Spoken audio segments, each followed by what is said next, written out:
I've got two daughters, 9 years old and 6 years old. I'm going to teach them, first of all, about values and morals. But if they make a mistake, I don't want them punished with a baby. I don't want them punished with an STD at the age of 16. You know, so it doesn't make sense to not give them information.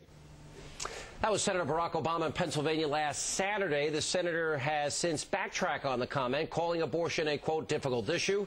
His changing position reminds some of Senator John Kerry, who made flip-flopping famous. Kerry actually defended the flip-flop in a recent interview with the Associated Press, saying, quote, that if an entire nation can be indecisive about human bondage, voters surely should forgive a political leader who changes his or her mind. I voted for the $87 billion before I voted against it. Joining us now from the Young Voter PAC, Jane Fleming-Kleeb, chief political correspondent for thepolitico.com, Mike Allen, and Republican pollster Kellyanne Conway. I'm thinking, especially going into Pennsylvania, that is a damaging statement. It's a stupid and a statement. Shocking. I mean, look, Sean, he actually analogized having a baby to a venereal disease. In concurrent sentences, he said, I wouldn't want them to be punished with a baby. I wouldn't want them to be punished with an STD.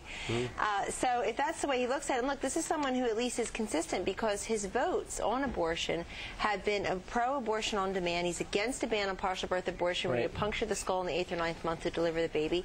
He voted against banning Interstate Transfer of Minors Act, which would effectively prevent these 45-year-old pedophiliac men from taking their impregnated 14-year-old girlfriends over state lines for the purposes of getting an abortion. Who could be against that? He is.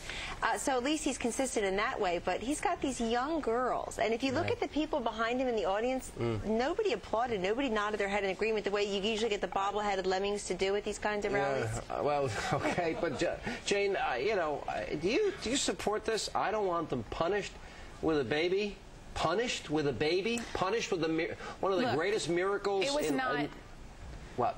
It was not the right choice of words, Sean. And I grew up in a pro-life house. I grew up on the lines defending women, making sure that they had enough food and clothing to make all these teenage moms, okay? And so I know both sides of the issue. I've also stood with a friend when she's had to decide to have an abortion. This is a difficult choice in America, and this is a very difficult thing. I'm not here to debate abortion. That's not the issue. Sean.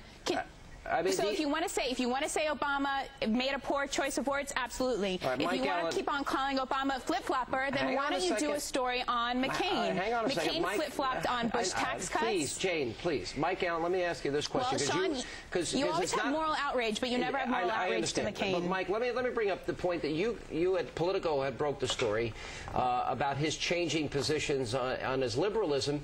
One of the questions that came up in the Reverend Wright controversy is whether or not he was being honest, his truthfulness, his veracity, his judgment, and whether or not he was hiding his real views. You know, after 20 years, did he really not know? Does he perhaps maybe have more agreement with those views than he is letting on?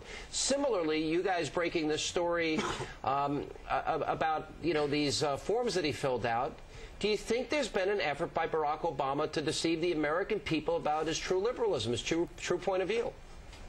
Well, Sean, let's be honest about this, and that is that to some degree, people have been projecting their views onto him, and I think with some of these incidents, we're seeing a more honest picture of him, for better or for worse.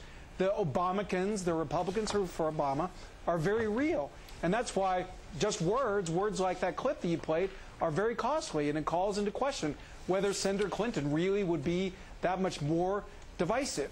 Now, Senator Obama was talking off the cuff. He clearly wouldn't use these words again, but the Obamacans are very open to him, and episodes like that just make it harder to get them back. We are examining every minute detail of everything everybody says. We know when he talked about that abortion issue, and he talked about being punished with a baby, Jane Fleming-Kleeb, that he was saying, look, if a woman can't afford it, it can't provide a decent household, is not ready to be a mother, there has to be an ability for a family to make one's own decision. Exactly. Hold on, stop moaning and let me get this point out. Didn't say it. The fact of the matter is, Jane, that's what he was saying, and people don't want to acknowledge it is a very difficult and very personal choice that should not be a choice made by the government. And that's what Barack Obama was talking about. In America, we have a choice when it comes to the pro-choice and the pro-life movement. We can actually come together to reduce the amount of abortions and increase education, or we can continue to demonize each other. My mom, back in the 70s and 80s, would always speak at these Right to Life conventions, and she would talk about the need for both sides of the movements to come together. And both Sean and the guest, who sorry, I can't see you on camera, so I don't know who's on with you, what do you agree that the pro-life and the pro-choice movement have got to come together to reduce the amount of abortions, to increase the amount of education? That's changing the subject. And, the goal is to make it legal, safe, and rare, as Bill Clinton actually accomplished during his administration with sex education. It's actually coming to a solution. Yeah, well, his idea of sex education, Alan, is not something the next president should replicate. We'll pick it up in a moment. Coming up, it's been only a few days since